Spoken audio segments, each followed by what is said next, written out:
नमस्कार, cooking with वंदनामध्ये आपलं स्वागत आहे। तर आज आपण बघणार आहोत इन्स्टंट अशी बासुंदी जी फक्त 15 ते 20 मिनिटातच तयार होते आणि टम्म फुगलेल्या अशा पुऱ्या। तर तुम्ही हा व्हिडिओ शेवटपर्यंत नक्की बघा आणि जर तुम्हाला हा व्हिडिओ आवडला तर माझी चॅनलला सबस्क्राइब करायला, व्हिडिओला शेअर आणि लाईक करायला विसरू नका। तर बासुंदी बनवण्यासाठी मी इथं 1 लिटर दूध घेतलेले आहे। हे फुल फॅट दूध आहे। तुम्ही कोणतेही दूध घेऊ शकता, पण फुल फॅट असलं की ते लवकर घट्ट होतं त्यासाठी। आणि आजची बासुंदी आपण इन्स्टंट बासुंदी बनवणार आहोत, ज्याच्यासाठी मी एक गिट्सचं पाकिट वापरत आहे। हे बघा। तर बघा, या पॅकेटचे मिक्सर आपण याच्यात बाउलमध्ये काढून घ्यायचं आणि त्याच्यात थोडं थोडं दूध टाकून त्याला आपण मिक्स करून घेणार आहोत। हे आपण डायरेक्ट पातेल्यामध्ये जिथं दूध गरम करत आहोत तिथं पण टाकू शकतो, पण तिथं थोड्या गिठोड्या होऊन जातात। त्यासाठी याप्रमाणे आपण बाउलमध्येच मिक्स करून घ्यायचं, जे करून तिथं गिठोड्या होणार नाहीत। तर बघा, आपलं दूध सुद्धा आता गरम झालेलं आहे। त्यामध्ये आपण जे पेस्ट तयार केलं ते घालून द्यायचं। तर बघा, आता याला थोडंसं घटसर झालं की आपली बासुंदी तयार झाली। हे खूपच झटपट बनणारी बासुंदी आहे।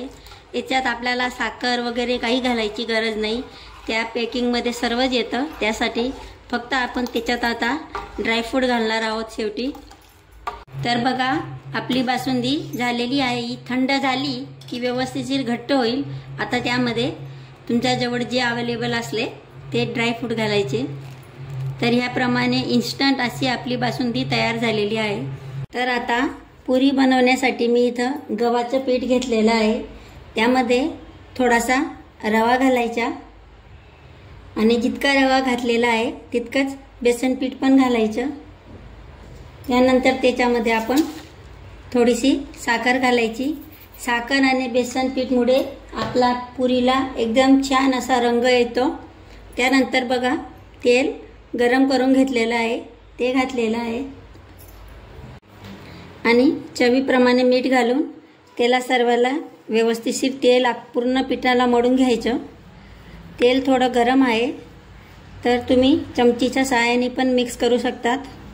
आणि आता थोडं थोडं पाणी घालत याला आपण घटसर असा गोळा मळून घ्यायचा। एकदम कडक गोळा मळायचा नाही, त्याच्यात आपण रवा घातलेला आहे, पण जसा आपण चपातीसाठी मळतो तितका सैल सुद्धा मळायचा नाही, थोडा घटसर राहू द्यायचा। तर बघा, इथं घटसर असा गोळा मळून घेतलेला आहे। आता आपण याच्यात रवा घातलेला आहे, त्यासाठी 5 मिनिटं फक्त त्याला झाकण ठेवून आपण याचप्रमाणे राहू देणार आहोत।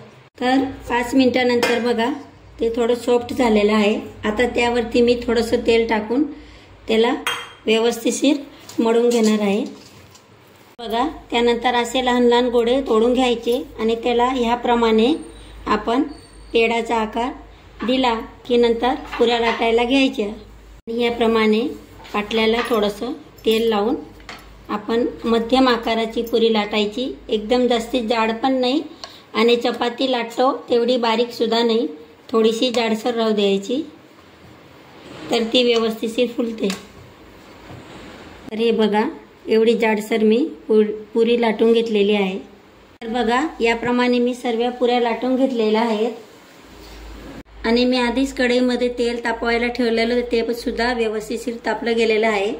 पण आपल्या पुरींनी जास्ती तेल पियाला नको, त्यासाठी त्यात थोडंसं असं मीठ घालायचं, जे करून आपल्या पुऱ्या जास्ती तेल शोषणार नाहीत आणि तेलकट अशा लागणार नाहीत त्यासाठी।